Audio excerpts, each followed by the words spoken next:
What's going on, everybody? This is Patrick Valentine, and here I am back again with a Raw review. Honestly, Raw this week I will give Raw some credit, they had some good moments, but overall, there really wasn't much on this show. I'm going to be talking, the highlights of this show are the things I'm going to be talking about first. So, I thought that's what I would do. Like, if there's anything good on the show, or if there's any highlights that I think that were good, I would definitely, talk about those. But there are some. I thought Raw was, I thought Raw was decent, but we'll see down the line. So just give me a second. We kick off the show with Ronda Rousey. And Ronda Rousey comes out and she talks about her WrestleMania match. And Stephanie McMahon ends up getting involved. Triple H ends up coming out, and then they make a match. And Ronda Rousey says that she wants to earn her way to WrestleMania. She wants to pick who she wants to face at WrestleMania. She says that she wants to face Stephanie. But then Triple H comes out and tells Kurt Angle to stop hiding behind your suit and take off your gold medals and do the right thing as your job as GM. But then Kurt Angle says that we're going to be having a tag team match. It's going to be Triple H, Stephanie McMahon versus Ronda Rousey and me at WrestleMania. Honestly, I will say this. This segment wasn't too bad. I will actually give Ronda Rousey some credit this week. She wasn't all that bad this week. She wasn't that bad this week. And the fact that she performed a Samoan drop on Stephanie, Stephanie McMahon sold that move pretty well. I'll give Stephanie credit on that. She did make that Samoan drop look at least a bit decent for Ronda Rousey. I think Stephanie McMahon did a pretty good job in this role, even though some people really think Stephanie McMahon is cringe. That Samoan drop spot, though, I thought that was good. Ronda Rousey and Stephanie looking pretty good for Mania. Ultimately, Stephanie McMahon's going to be putting over Ronda Rousey at WrestleMania, which is obvious.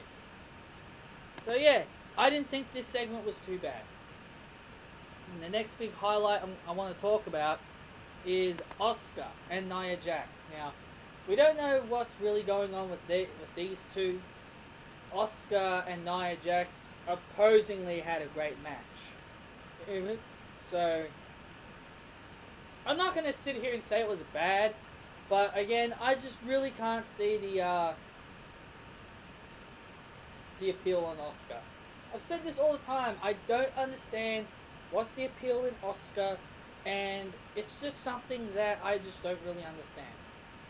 Asuka is just a submission specialist. That's all she is, and she ended up tapping out Nia Jax to an armbar, and then backstage, Nia Jax had an ice pack on her shoulder, and Alexa Bliss started talking to her, and then Nia Jax started to cry. It seems like Nia Jax could be turning over into a babyface. And I think even though I said this is not something I've wanted, I guess I could always wait on for Alexa Bliss to face turn, maybe sometime in the future. I think Alexa Bliss needs to go face, but if they're gonna go with Nia here, I wouldn't blame them to go for Nia this time around, because I think Nia is really, getting over with the crowd. The crowd's starting to get into Nia, the crowd's starting to get into her. So why not? If the crowd are really starting to get behind her, then I guess why not? But ultimately, it's just, again, she ain't like most girls. Well, here she is tapping out like most girls and now crying like most girls. And guys, I'm not saying this guys, I'm not saying this. I'm not saying those things because I don't like Nia. I'm not the biggest Nia Jax fan, but I don't think Nia Jax and her theme really suits her anymore, because she ain't like most girls, and she's doing things that most girls do. But hey, shouldn't really matter though, right? Anyway, and the final big highlight I want to talk about is Bayley and Sasha Banks. Now, reports going around that Vince McMahon and Triple H have agreed on this term, so it looks like that we could be getting what we've been wanting for a long time as fans, but in the complete opposite roles. And this is why I am okay with it being in this role. Even though there are people really sick of babyface Sasha, people are really sick of babyface Sasha, they really want to heal Sasha, but ultimately, I'm happy that they're going to be going with Bayley heading into as the heel. But this is just a report and a rumor that apparently my friends found, that there was a rumor going around that Triple H and Vince McMahon agreed to turn Bayley into a heel, have her in a new role. So I'm okay with this. I'm very okay with a heel Bayley. And then maybe after when Bayley beats Sasha Banks at WrestleMania, then you can move Sasha Banks over to SmackDown Live, and maybe you can turn Sasha Banks heel over there, because you might get, because Asuka could possibly go over to SmackDown Live. We don't know what Asuka's going to do. We don't know if Asuka is going to challenge Bliss or if she's going to challenge Charlotte. So we don't really know what Asuka is going to do. Whatever happens with Asuka is going to determine if Sasha will be a face or if she will be a heel heading into SmackDown. Well, if she does go to SmackDown. If she does go to SmackDown Live. So yeah, those are the highlights. So let's go over the other stuff that happened. Oh, well, I guess there was one more thing. I did have something else I thought of, but I can't remember what it was.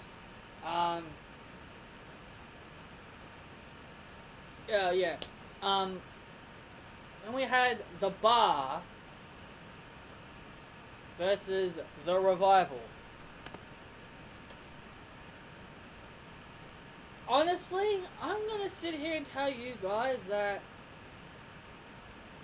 you guys wanted The Bar versus The Revival, and here you go. Here you go. You got yourself The Bar versus Revival. There you go, guys. There you go. You got what you wanted. But ultimately, you're gonna complain But I'm not gonna go down that route. This match was very confusing. I don't know why they did this, but ultimately that's how I felt when I heard this match happen. When I heard this match happened, I was like, well, everybody wanted The Bar versus The Revival, so here you go.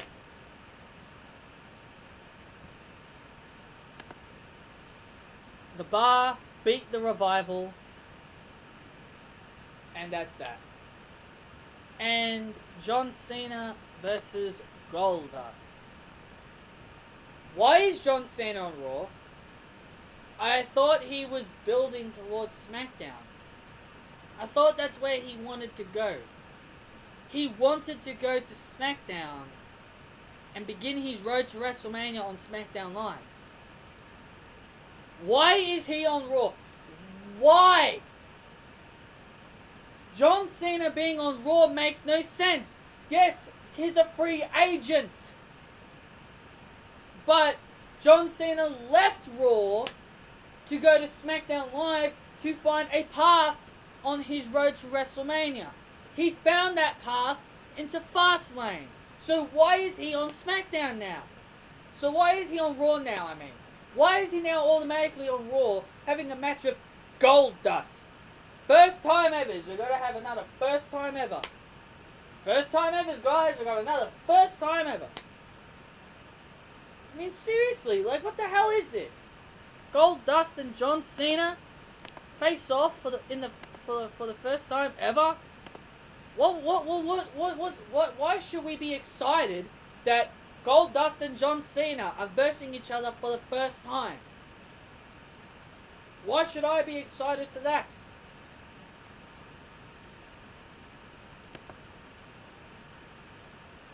Bayley and Mandy Rose had a match. I already talked about that. Bayley beat Mandy Rose. Also, speaking of, I'm going to quickly mention something here about Goldust. If you want to break up Absolution, which I think is a must at this point, if you really want Goldust to do something, if you really want Goldust and Mandy Rose in a very prominent role, I'd say break away Absolution and have Mandy Rose being paired with Goldust. I think that will be a good pairing. And you can move the both of them over to SmackDown Live, and that would be a pretty good pairing in my opinion. Goldust and Mandy Rose. That would be a very good pairing in my opinion. Then we had another first time ever. More first time evers.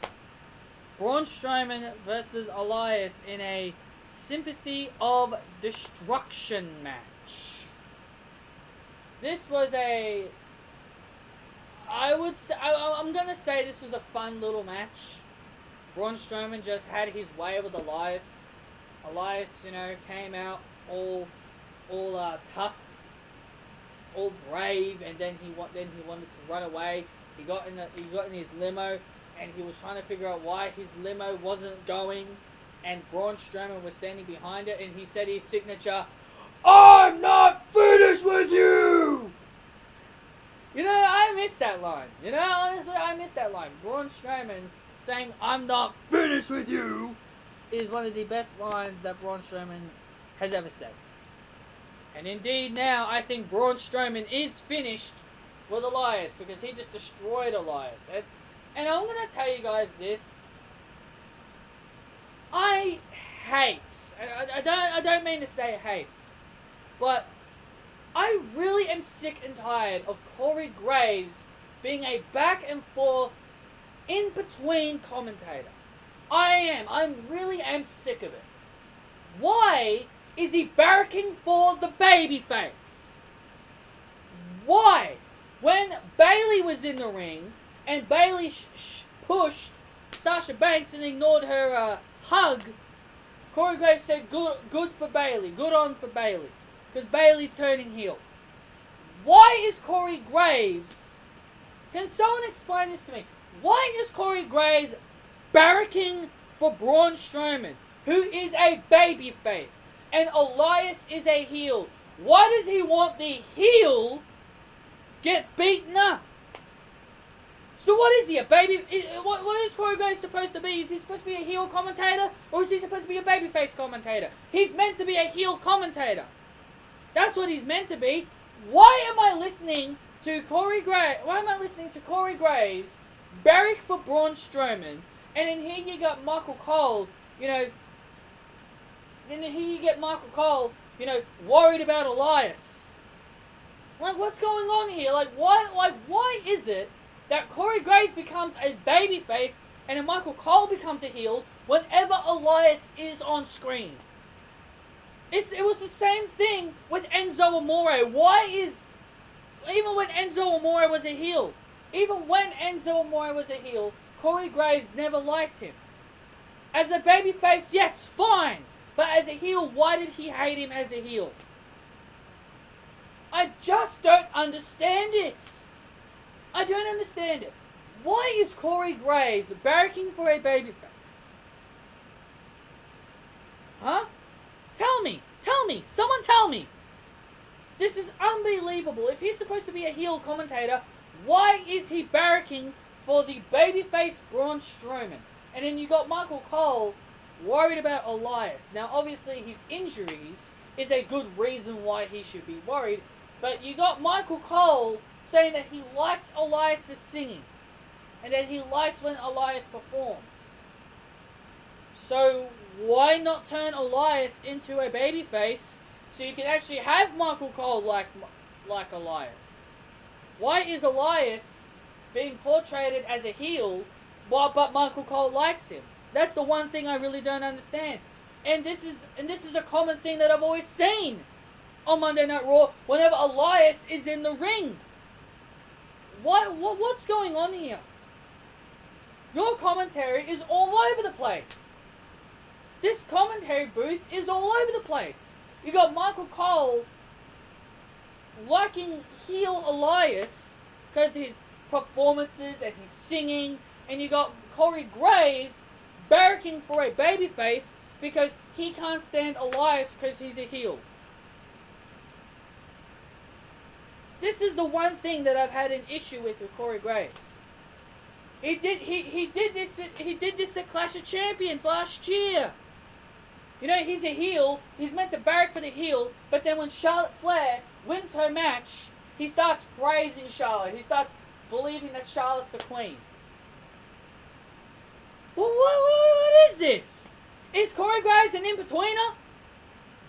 Please, WWE. Make up your mind. Are you going to have Graves heel, or are you going to have him as an in-betweener? Make up your mind. Don't go switching back and forth with him. If he's a heel, he stays heel.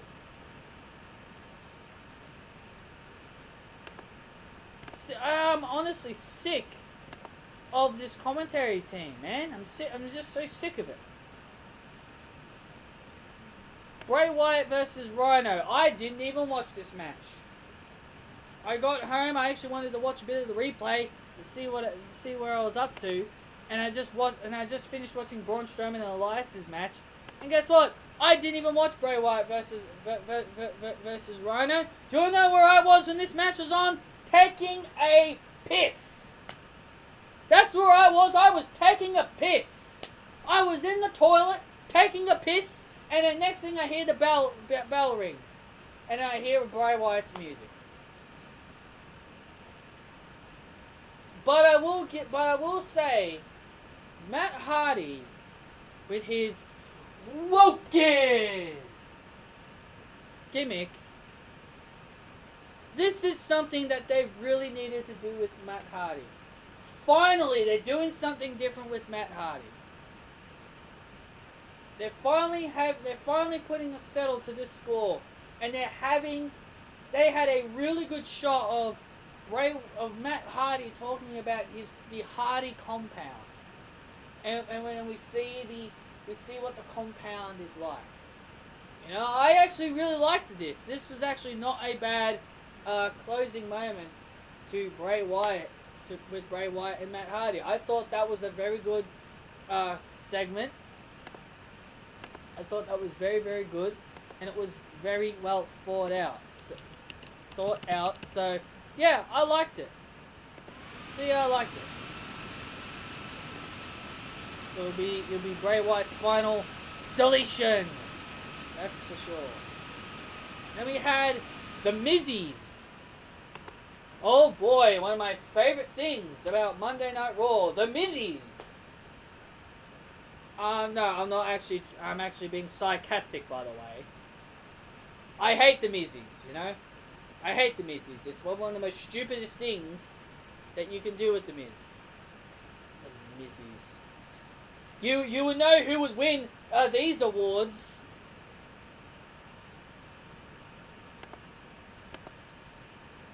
Give me a break. But then eventually Seth Rollins and Finn Balor came out. And they were talking for a little bit. Oh, before I get into that, I want to talk about the Mizzies. You know, I want to talk about the Mizzies. You know, when the Miz said, who's going to win the award of the worst Raw general manager decisions? Oh, gee, I wonder who's going to win that award. You know, who's going to win that award? Who were the nominees? Kurt Angle, Kurt Angle, Kurt Angle. Who was going to win the reward? Kurt Angle. Jesus freaking Christ, man. Jesus freaking Christ. This is... I can't stand The Miz. Sure, The Miz is a good worker and all, and yes, he's done a very good job, but The Miz, I just can't stand his segments.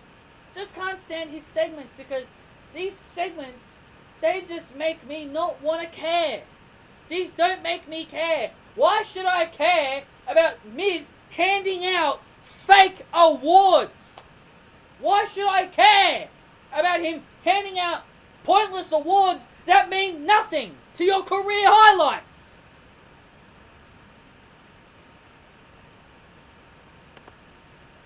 Like I give a shit. Seriously. My God. Seth Rollins and Finn Balor saved this segment by coming out, and then The Miz challenges the two of them to a 2-on-3 handicap match. Seth and Balor agree to the match, and then at WrestleMania, I think this was announced after the match, Kurt Angle made the match at WrestleMania. I'm gonna check what I've seen here on the internet.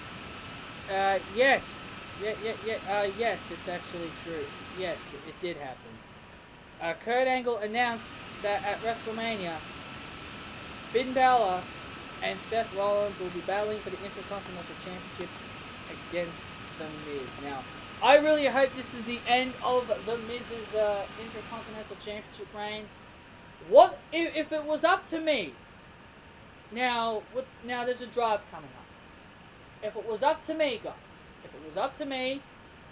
I would have either Finn or Seth win. Finn or Seth winning is what needs to happen.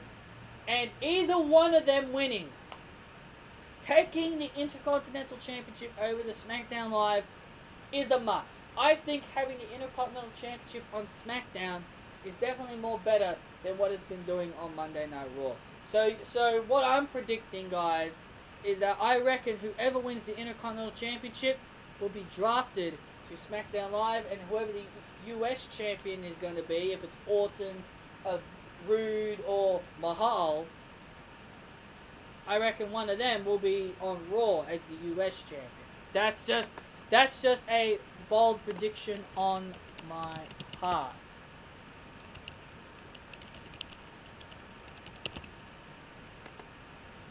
And then finally, Roman Reigns confronted Paul Heyman. I didn't really watch this segment, so I don't really care. Roman Reigns is forced down our throats. He's forced garbage. We all know this. We all know this with Roman. WWE does this whole agenda of wanting to push Roman down our throats, and they just want to, try and make us believe that Roman Reigns is the good guy, because Roman Reigns doesn't care, because Brock Lesnar doesn't care about the company. He's going to see Dana White. He wants to go sign at the UFC. Blah, blah, blah, blah, blah. You look, Roman Reigns, you're not going to convince me, pal. You ain't going to convince me, pal. Why do you think I didn't give a shit about your promo last week?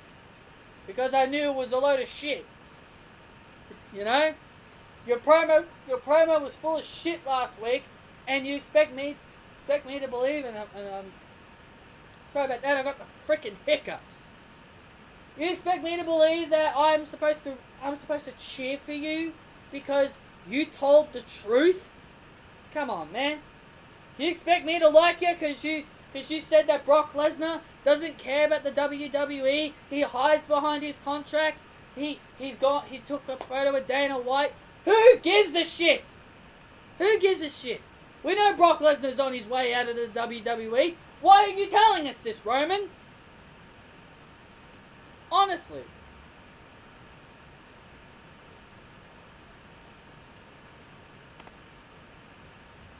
Didn't really care for this promo, so I didn't really see it. So no, guys, that is the end of my Monday Night Raw review. Hope you guys liked what I had to say. Comment your thoughts down below on what you thought of the show, and also hit that subscribe button to keep up to date with the channel, and also hit the bell to be notified whenever I post a new video. This has been Patrick Valentine, and I hope you guys enjoyed this video. Too sweet out to you.